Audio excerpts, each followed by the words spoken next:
Continuing on in our Q&A series, one question I got this week was, how do I know if what I'm feeling is intuition or just anxiety? I did answer that person directly in the comments, but I thought I'd jump on here and give a little bit more detailed response.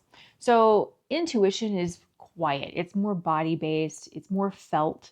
It's not something that you have to think through typically. It's just like a gut feeling. And if you don't know what a gut feeling is, again, relate it more to being body-based. For me, anxiety is more pressure. There's a lot more thought, maybe racing thoughts. Maybe you're running through a bunch of scenarios. That's not intuition. That's more anxiety based. So how do you get to a point to kind of tell or differentiate between the two? If you're in a situation, you're feeling pressured and you're not sure if it's your intuition or if it's just anxiety, I always recommend take 3 deep breaths. Extend the exhale. It doesn't have to be a super deep breath, but just 3 breaths where you are extending the exhale. Typically after that third breath is when our brain waves can start to reset and start to settle. And in that moment, then you'll be able to hopefully tell, is this more of a feeling, more of a gut feeling, more of a body feeling? It doesn't always have to be the gut. Sometimes it can be the chest. Sometimes people can feel it. It feels like a numbness. That can also be intuition as well. But anxiety is typically a lot more fast, a lot more urgent. Your thoughts go wild thinking with things. And with intuition, it's more body-based and quiet when it comes to that. So I hope that helps a little bit. Great question, though, by the way, because those two can be hard to differentiate at times. Is it possible that trauma broke my intuition? Another good question. I don't think that anything can break our intuition. I think our intuition is there and lives with us for as long as we are living on this planet. And I don't think that anything can break that. I do think that scenarios, situations that we get into can quiet that or force us to sort of disconnect from that. As I mentioned before in a previous video, I always say go with your gut, go with your intuition. And sometimes that's hard because when we have a lot of trauma or we have a lot of noise, I call noise things like a high stress job, high stress family, high stress expectations. We have, overcommitted ourselves to several things, all that pressure creation. It gets really hard to hear and listen to the intuition. So I don't think it's ever broken. I think it can be really dampened, really quiet. And in order to reconnect to it, again, it's about taking away, removing some of those stressors, getting quiet in those moments, even if it's just 3 or 4 breaths that take, 5-10 seconds with yourself. That is a way to start rebuilding that reconnection with yourself. So again, a great question. And no, I don't think it's ever actually broken. Why does healing feel more dangerous than staying stuck? Another good question. If our nervous system, again, this is not, we always think of like trauma or negative things that happen to us as being like in our brain, which is living in this silo over here. And then there's our physical body, right? And our culture, our society has kind of bolstered or supported that theory for a long time because you have this doctor for this and this doctor for this and this practitioner for that and that practitioner for that, right? So it's all these different parts. And that can be helpful and beneficial because people in specialities will study, ad nauseum to get really good at one thing. And that's great sometimes. However, we shouldn't confuse that with the fact that our brain and our body are all one. They're all connected. They all live together. They all interplay upon each other. So sometimes when we are used to feeling nervous, anxious, we are constantly on the go, we're constantly doing things, we have to produce because we're a production-based society, right? We reward that type of behavior and that thought process, right? So when we are ingrained in that or entrenched in that for many, many years, our nervous system, our body, not just our brain, but our body equates that to a sense of safety, a sense of security, because we know what that is, right?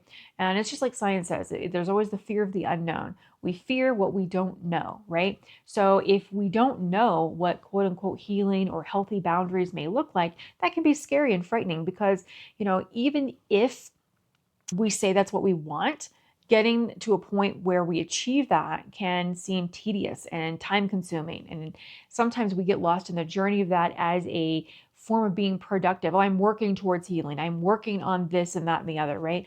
And then when we actually have those moments where we're like, oh, that I didn't respond or react in that way like I did before, and that's much better. That's much improved. We don't really celebrate those. We don't really recognize or acknowledge those. And that can be scary and terrifying to our nervous system that is used to being in a high stress, high anxiety environment, if you will. So why does healing feel more dangerous than staying stuck? Because we know what to expect when we're stuck. We know what to expect from the bad job, the bad relationship, the bad community, the bad family members, the bad school time, all of these things, right? We know what to expect from those things and we can anticipate that. And that gives us a sense of safety and security. What we don't know is, what is a healthy job?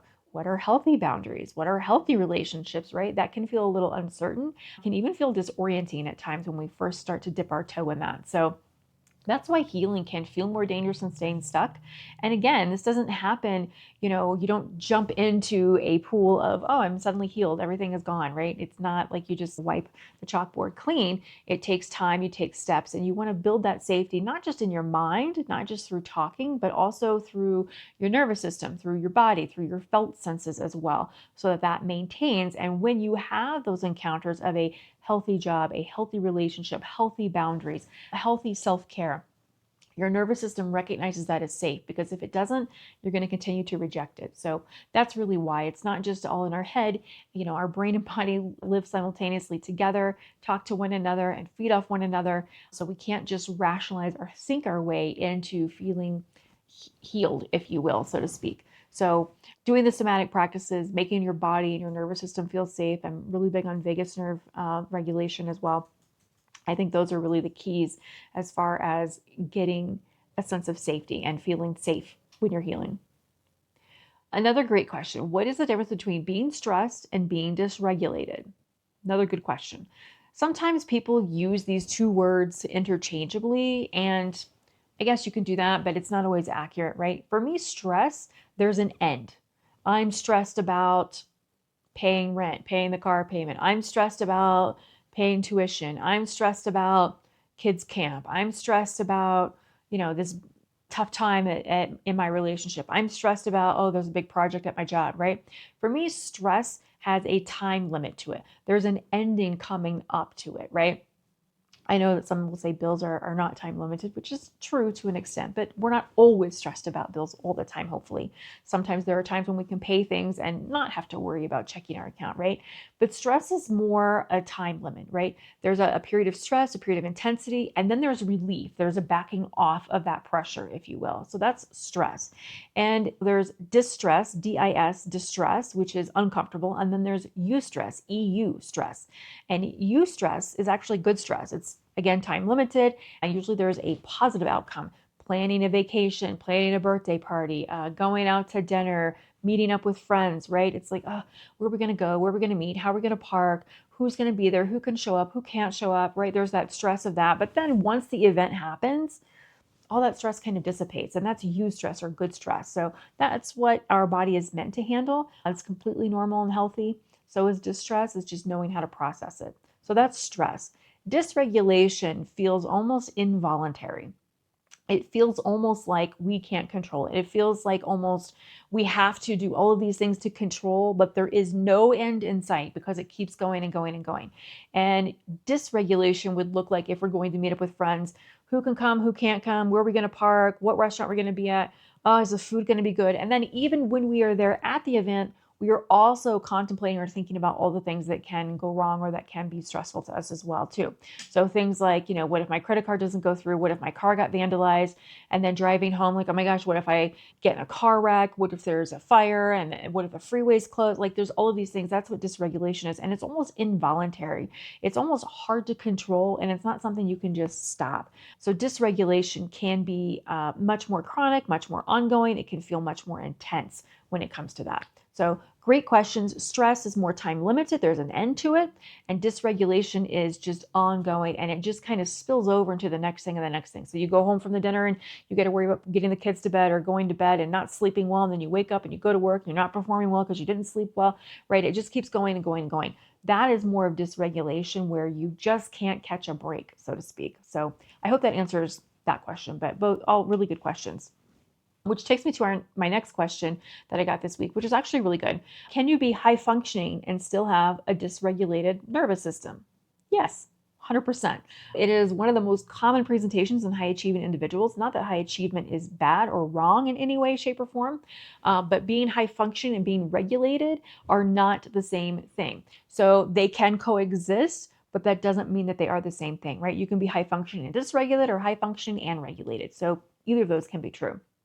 But just remember, the same nervous system that is driving your performance, driving your motivation, your desire, all that driven energy that you have is also driving suffering at times too. And those are not separate. So we have to be mindful of that. Is this causing suffering or is this causing relief, right? Hypervigilance, being on edge, always ready for the next thing, that can look like being really conscientious. That can look like you're always the most prepared person. You can walk into a room and read the room immediately. You know whatever one's mood is and what they might need. That's scanning for threats. That's what hypervigilance is. Sometimes you are always monitoring for danger, right? You always want to avoid conflict. You double, triple, quadruple check your work before you send it in. Good enough is not enough. It's got to be excellent or perfect, right? That's another thing. Early on, you may have learned, or in another situation, you may have learned that mistakes had very real consequences and your nervous system didn't get the memo that sometimes it's okay to be human and make a mistake, right? Over preparing for conversations, over preparing for talks. This is very common at work, very common in relationships as well, right? Well, if they say this, then I'm going to say that. If they say that, then I'm going to say this, right? Preparing, planning an exit, planning what you're going to say, that gives you a sense of safety and calm. Sometimes it can disguise itself as a communication skill, but it's just your nervous system trying to eliminate anything that's not predictable, really. So that's what hypervigilance can look like. The next thing is the fawn response. Fawn response is really looks like you're a great collaborator. You're quiet, you don't push back, you're easygoing, you're flexible, but inside you're building resentment. Inside you are like complaining big time, but you would never tell anyone, right? Because that's disingenuous, right? You may take on extra work, volunteering for things, overcommitting, and then you resent it. You're like, oh, why did I do this? Why did I commit to this again, right? Everyone says, oh my gosh, she's the most generous person. She's so kind, she's so giving, et cetera, et cetera, et cetera. Smoothing over tension, right? And this goes back to that hypervigilance a little bit, anticipating people's needs when you walk into a room. To diffuse conflict, you may apologize for things profusely or apologize first, even if you're not even sure why you're apologizing. That can be another thing too. People around you don't have to take their own needs into account because you account for all of them, right? Which can be really heavy. It's a lot to carry. After hard conversations, you may replay this for hours and hours and hours and thinking that you did the wrong thing, you said the wrong thing, you upset someone. Will the person still like you? You may look confident from the outside, but inside it's typically running a constant relational threat assessment. This is what I call a relational pleaser or a people pleaser, right? Very, very common. And then the last one that we'll talk about briefly is the fight response. Fight response can look like unrelenting drive, right? You're the first one in, you're the last one out. You go above and beyond. You are on to the next goal while your team is still finishing this one. You can't let anything be good enough. It has to be excellent. You can't release it. You can't submit it. You can't turn it in, right? Not because you have high standards, but because part of you, typically in your subconscious or your nervous system, believes that if you let something slip, something bad is going to happen. You can interpret rest as falling behind. Oh, I shouldn't, if you're resting, I should be doing, I could be doing all of these things. I could be reading, I could be learning, I could be, cleaning, I could be organizing things, right? There's all these things that run in your mind that you should or could be doing. But it's really, a lot of times from the outside, people are like, wow, it's a really impressive life that you've built. But inside you feel empty, you feel drained, you feel exhausted. You can push through illnesses. You may skip appointments. You may not make appointments to take care of yourself. You may make plans or cancel plans with people that you love and care about, and you frame it as dedication, right? Making the plans, canceling with someone to rearrange because you overcommitted, and then reorganizing an even bigger plan for the person that you canceled on the first time, right? It's depleting. It's really depleting. It's a low-grade fight state. You can get irritable, impatient, sometimes controlling when things feel uncertain. It doesn't read like fear initially because it comes out as intensity, like, oh, they're an intense person. But really, it's just a nervous system that has not learned that stillness is safe. So that's a little bit of hypervigilance, a little bit of anxious controller. But typically, yes, high functioning and still have a dysregulated nervous system absolutely can happen. Sometimes that's what jobs thrive on, is that you have a dysregulated nervous system because you're the workhorse, right? Functioning doesn't mean that you are carrying something heavy. It often means that your nervous system is just has learned to survive quietly on its own, not make waves, don't make a big deal about it, don't ask for help, right? So your body learns that staying activated keeps you safe, and the cost is that you can't genuinely rest. You feel anxious even when nothing's wrong. You may crash after big projects or big things happen. Sometimes you go on vacation, you finally go on a vacation, right? And you have 20 things you're on your itinerary that you're going to do, but you may get sick. A lot of times your body's like, oh, I can finally stop now. And your body will just take over. Then you will kind of crash out instead of being able to enjoy your vacation. So can you be high functioning, still have a dysregulated nervous system? In a nutshell, yes, absolutely. Now, there is nothing wrong with being high achieving and having a regulated nervous system, right? You feel success. You feel relief when a project ends. You feel excitement looking forward to things. And then you feel relief when that's done or when it's accomplished. So that's going to lead into my next question that I got to, but that's a great way to kind of tell if your nervous system is dysregulated, but you're very driven, very motivated, right? Do you feel replenished by these things? So next question I got was, how do I know if I'm driven by passion or driven by fear? Great question. And this kind of feeds into the one previous, right? So a lot of people, it's a mixture of both, to be quite honest, right? But fear drives you. You can't stop. You are achieving, but you're not satisfied. There's no sense of fulfillment. There's no purpose, no meaning. It's just checking the box, checking the box, checking the box, right? The finish line moves constantly. Rest can feel unsafe or dangerous even. You can be concerned about what people will think about you if you slow down. If you aren't achieving at a high percent all the time, like everyone around you has come to accept or expect of you, what happens when the one time when you didn't do that, right? What do people say? What do they think? Passion driven, this is more energy that will replenish you. You feel excited about this. It feels meaningful, not just urgent. It feels meaningful, right? You could work on this in your sleep and you're not going to exhaust yourself because it's so exciting. Passion refuels you. It doesn't deplete you. It doesn't drain you. So for me, that's a big difference between the two. Fear-driven achievement can still be real achievements, right? You can still hit the mark. You can still create big vacations, family reunions, run a household, do well at work, right? There's all these scenarios and situations where you can do really well, lead a program, lead a team, implement something new that saves money or creates new jobs or whatever that is, right? These are still very real achievements, so don't negate that. But it's just knowing that there's a ceiling to it and your body is paying a bill for it. And eventually your body's gonna ask for you to pay that bill, right? Just saying, I'm just driven, right? That can be fine. There's nothing wrong with being driven, but if it's depleting you, exhausting you, and affecting your life in a negative way, and it feels involuntary, you cannot stop overcommitting or doing these things, then that's dysregulation. That's fear driven. That's not really passion driven. So all great questions this week. Please feel free to like, comment, share if you feel like it was helpful for you. If you'd like to submit a question, I go and read through the comments every week. If you want to remain anonymous, you can go to the website page and click contact us and submit your question anonymously, and I will answer it for you. Otherwise, feel free to check out the website and look for upcoming retreats, workshops that we're doing. And if you'd like to connect one-on-one, you can do that too through the website. So take care.